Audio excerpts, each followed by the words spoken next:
Então, boa noite a todos. Vamos dar início a mais um estudo relacionado a Mereça Ser Feliz.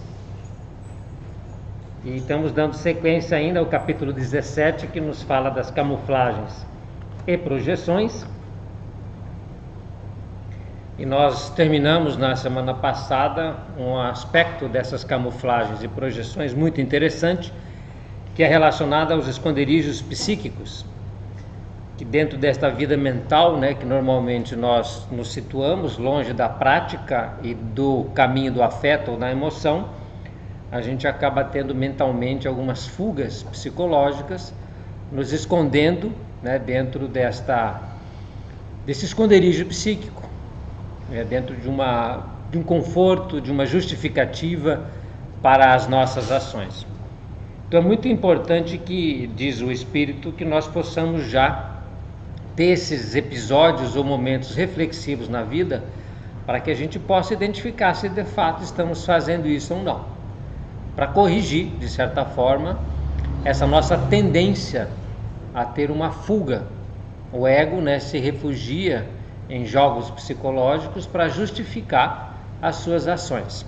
Ele quer se manter vivo, ele quer se manter em projeção, ele quer estar bem, ele quer estar comodamente instalado. E nós sabemos que o caminho espiritual de reforma e de evolução, ele exige sacrifícios. Pedir sacrifícios ao ego é algo que nasce, que brota do íntimo do ser, porque contraria um pouco a questão natural deste animal que quer se colocar sobrevivendo a todo custo. Então, normalmente, o impulso instintivo do ser não é fazer sacrifício e não é adiar desejos ou coisas prazerosas. O animal sente fome, ele não vai refletir, por exemplo, eu vou adiar um pouquinho a minha fome porque tem outro animal mais faminto que precisa comer antes de mim. O animal vai saciar o seu instinto no momento e na hora que sente fome.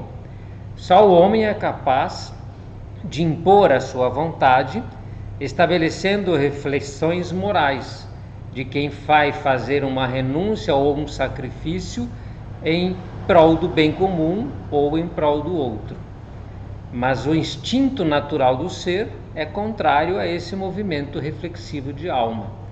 Então, se nós não tomarmos cuidado, nós estaremos atendendo aos próprios interesses e depois vamos justificar por que o fizemos. Porque avançamos numa fila, porque pegamos uma sombra que não era nossa, porque nos apropriamos de algo que não nos pertencia, porque antecipamos um prazer em detrimento de outros, porque buscamos a felicidade a qualquer custo sem olhar para o próximo. Então, normalmente a gente age com esse instinto egóico do interesse pessoal, do egoísmo, do orgulho, e depois a gente justifica das maiores formas possíveis. Se eu não fizer, o outro faz, bobo de quem não faz, a vida é assim, ela é injusta. Então, normalmente a gente tem que tomar cuidado para ver se nós não estamos caindo nessas armadilhas e nos escondendo psiquicamente em algumas justificativas, Então ele fala que nós precisamos nos encontrar dentro desse encontro íntimo, porque mesmo que seja doloroso, ou mesmo que seja difícil, que exija esforço, quanto mais for adiado, mais nós estaremos vivendo com esse eu falso, que falamos na semana passada. Então, é muito importante que nós façamos um esforço, para penetrar dentro dessa conduta, para perceber se nós não estamos com esses sentimentos e pensamentos confusos e inconstantes acerca do querer e do gostar, E paralelamente a isso também nos fala o autor que a primeira tarefa, a tarefa primordial, ao depararmos com esses sentimentos que não gostaríamos ou deveríamos estar sentindo em favor do bem alheio de nós próprios, é estudar as nossas reações e edificar as soluções adequadas ao melhor encaminhamento dos nossos pendores de afetividade.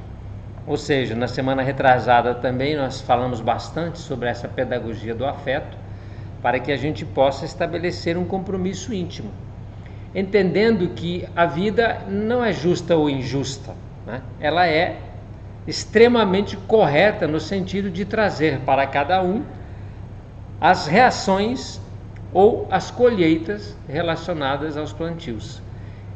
É o mecanismo que a gente fala de causa e efeito, de ação e reação, que se torna justo na medida que entrega para cada um aquilo que ele pede da vida. Se você dedica o seu tempo a determinada situação, você vai ter um retorno naquela determinada situação. Aquilo que você planta, você colhe. Aquilo que você escolhe, você recebe. Aquilo que você dá, você recebe. É uma reação natural da vida. Então, antes de agirmos ou de plantarmos as sementes ao longo do caminho, cumpre que nós olhemos com atenção o que vamos fazer. Essa é a ação reflexiva. Refletir antes de agir. Não agir no impulso, no instinto, mas ponderar, se necessário, demoradamente, quais serão as consequências das nossas ações. Porque depois elas virão, cedo ou tarde. Nós não conseguimos nos desviar deste curso da responsabilidade própria. A vida devolve a cada um exatamente de acordo com as suas escolhas. A cada um, diz Jesus, segundo as suas obras. Se o plantio é livre, a colheita é obrigatória. Então essa reflexão ela precisa ocorrer para que nós possamos evitar escolhas ruins ou sementes inadequadas, mesmo antes ou depois, porque às vezes não deu tempo, por um motivo ou outro, pela nossa fraqueza, pela nossa imprevidência, ou por conta de naquele momento não estarmos atentos, vigilantes, acabamos por ter algumas ações que depois complicam a nossa existência. Refletir também após a tomada de decisão é importante para que possamos corrigir. Às vezes ainda dá tempo, dependendo do que fizemos, às vezes ainda conseguimos contornar adequadamente aquela ação. Por exemplo, num pedido de desculpas, num refazer a ação, em colocar-se à disposição do outro para providenciar recursos, se acaso foi um prejuízo que fizemos a alguém, sempre há algo a fazer. Se nós não atendemos esses ditames da existência, o tempo passa e amanhã ou depois podemos ser surpreendidos com as reações de nossas ações. Se isso, por um lado, olhamos de forma negativa, no sentido de agir erradamente e colher de acordo com as escolhas, vale com toda certeza para o bem. Todo o bem que plantamos, todo o bem que fazemos, será revertido em nosso benefício cedo ou tarde.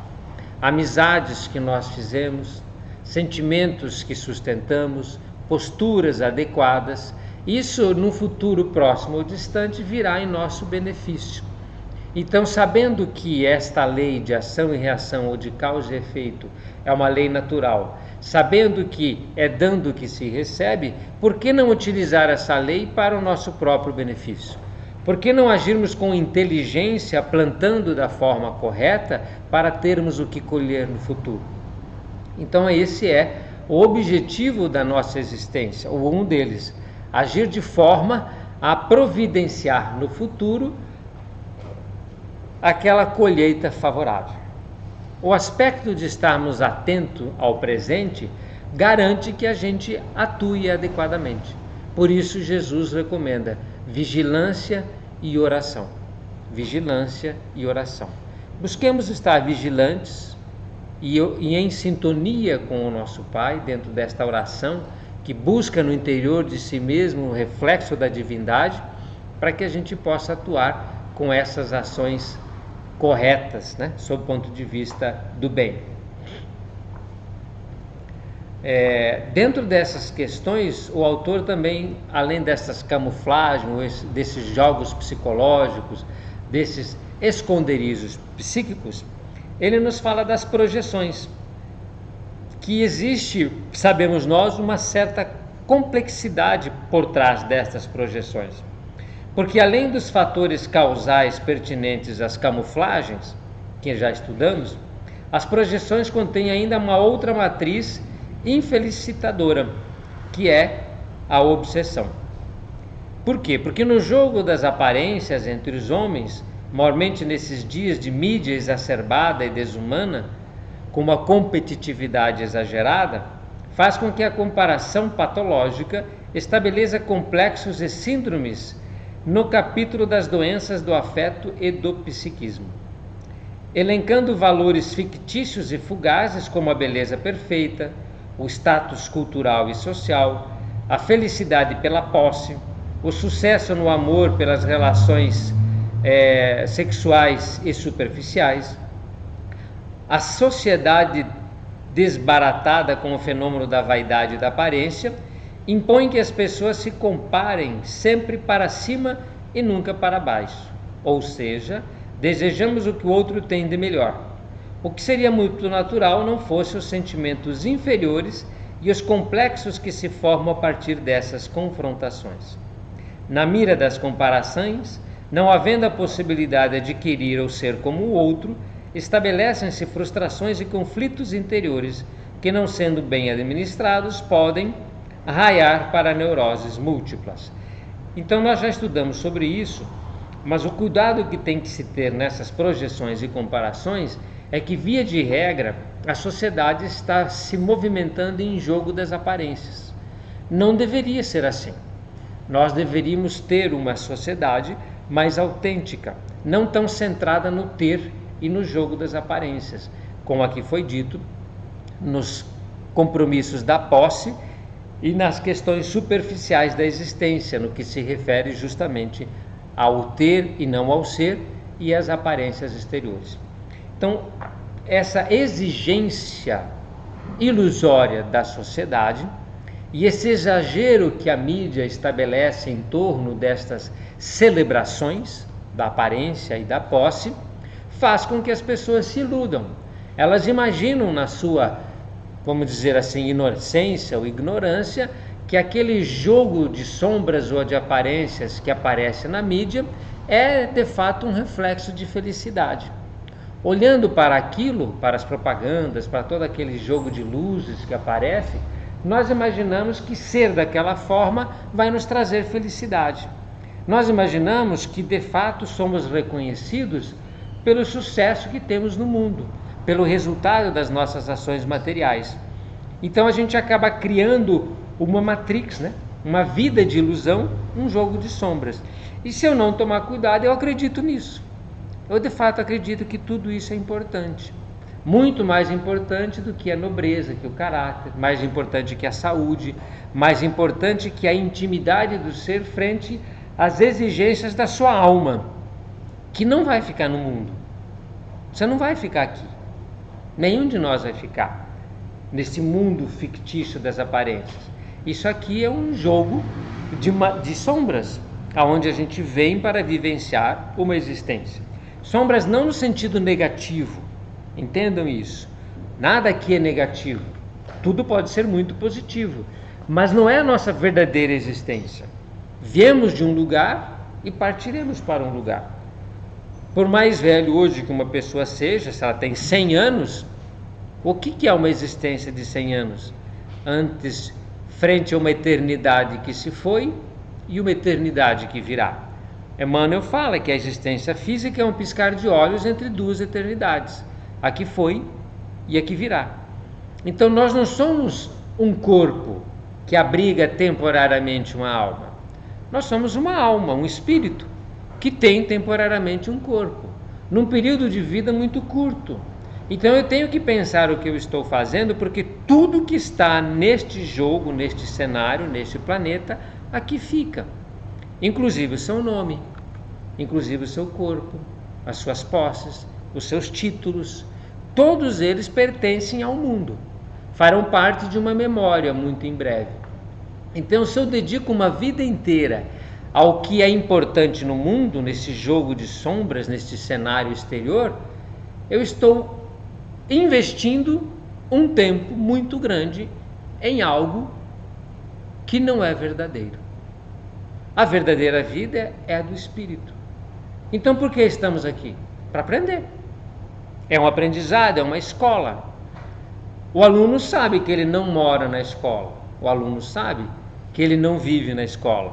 O aluno sabe que o livro da 5ª série, da 6ª, do 7º período, do 9º período, vai ficar para trás. Ele não vai vivenciar o 9º período a vida inteira. Então, se ele gostou daquele livro, não vai conseguir retê-lo nas mãos. Quando ele passar para o ano seguinte, aquele livro fica para outro. Foi conhecimento adquirido, que ficou para trás, que faz parte da bagagem do ser. Ninguém que está construindo uma casa, que está lá com seus andaimes, com seus tablados, com seus alicerces, vai viver numa casa com andaime. Aquilo vai depois para o lixo ou para outra construção. Fica o que é verdadeiro. Assim, no nosso mundo, grande parte da existência terrena são andaimes e livros que ficarão para trás.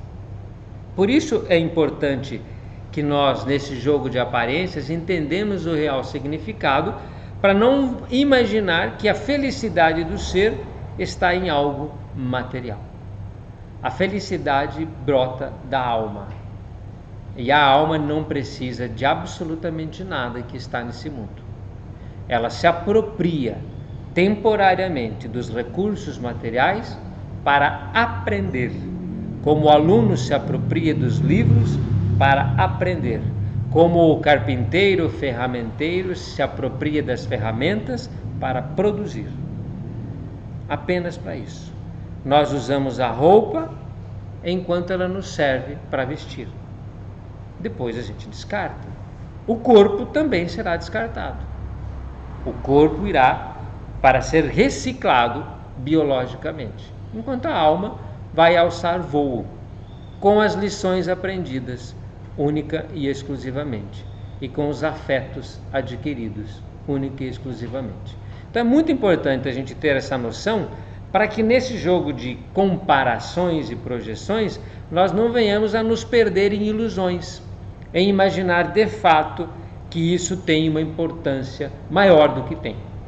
Tem a importância do uso que faremos adequado dela, assim como o alimento tem importância porque me mantém vivo. Mas é ilusão imaginar que eu vou abastecer os celeiros de comida para eu levar na viagem após túmulo. Meu espírito não vai precisar de comida da terra e nem das coisas que aqui ficam. Então, que nós possamos refletir bastante nestas questões, porque com graça a Deus, como se diz, né, a morte se aproxima. Olha que coisa boa, né? Que bom que a morte se aproxima, porque nós morremos um pouco todos os dias. Se não fosse a morte, imagine como é que nós ficaríamos, velhinhos, né? Com um corpo cada vez mais definhado, com recursos cada vez mais difíceis, com a visão cada vez mais turva, com os ossos cada vez mais quebrados. Nós ficaríamos carregando uma carcaça improdutiva, um corpo que já cumpriu o seu papel durante a romagem terrena, que nos serviu muito bem, a quem devemos agradecer. Mas chegará um momento que o nosso espírito, que jamais morre, o nosso espírito imortal, precisa abandonar essa roupa velha para passar por um momento de reciclagem e reforma e depois retornar adquirindo um corpo novo, zerinho, novinho em folha, último tipo, 0 quilômetros, né? Então é melhor que seja assim. E é assim. Então possamos olhar para a existência com olhos de ver e termos ouvidos de ouvir, para que o jogo de aparências da vida, onde nos projetamos enquanto ego, não venha nos confundir a alma profunda e verdadeira. Então hoje nós vamos um pouquinho mais rápido, né? Vamos terminar mais cedo hoje os nossos trabalhos. Pedimos ao Luiz então que faça o encerramento aqui com uma música e que nós continuemos refletindo, né, a respeito de como vamos agir no mundo a partir de agora, se já não começamos de fato. Boa noite então a todos e vamos ficar com o Luiz, né, Luiz?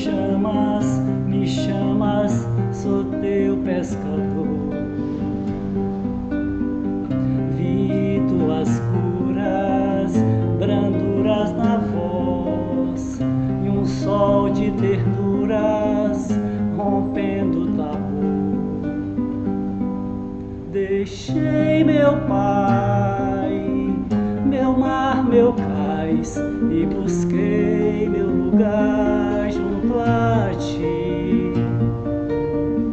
O amor demais me fez capaz de curar em teu nome, Rabi. Filho do trovão, deita tua cabeça sobre mim. Mãe Maria, eis teu filho ao lado da cruz. Sou apenas João, o trovão apacentado. Testemunharei